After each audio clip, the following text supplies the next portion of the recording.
May 6th, 1984. It was a big day for this young wrestling fan. I was 11 years old, and my hero, Kerry Von Erich, was wrestling Nature Boy Ric Flair for the NWA World's Heavyweight Championship, and he was doing it in honor and in memory of his brother David, who had died just a few months earlier in Japan. David, a very talented wrestler, a top contender for Flair's championship, but unfortunately died an early death, died young.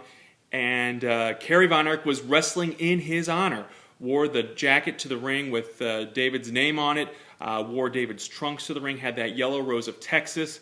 He had everything going in his favor, and of course, I'm an 11-year-old kid. I didn't know the whole business behind professional wrestling, but as a fan watching this, it was an amazing match. This was the biggest crowd to that time for a wrestling event. It was held at Texas Stadium. It was called Parade of Champions, and 43,517 people were inside Texas Stadium for that event. We watched it on regular television. This was before the advent of pay-per-view and really before closed circuit had gotten big. I know there had been a couple of closed circuit events before that, but this was free TV, regular old TV. Flair came in, defended the title, dropped the title. Kerry Von Erich was the hero. The crowd went nuts every time Kerry would put on the claw, put him in a sleeper hold. He covered Flair a couple of times. That crowd was intense, and that's also kind of the beauty of that match. Von Erich was huge in the 80s, in the mid-80s, 1984 especially.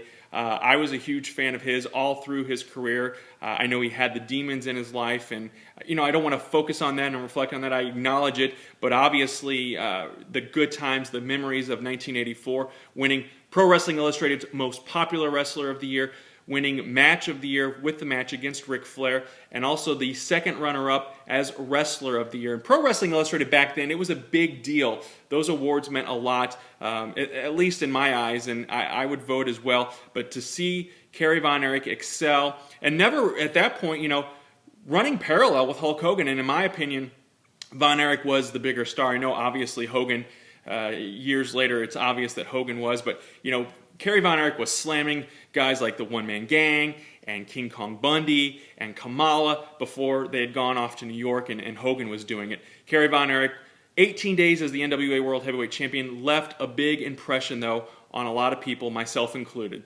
So share your Von Erich memories here. 30 years ago, hard to believe it's been 30 years, but share them here, and don't forget to subscribe to My 1, 2, 3 Cents. Thanks for watching, everyone.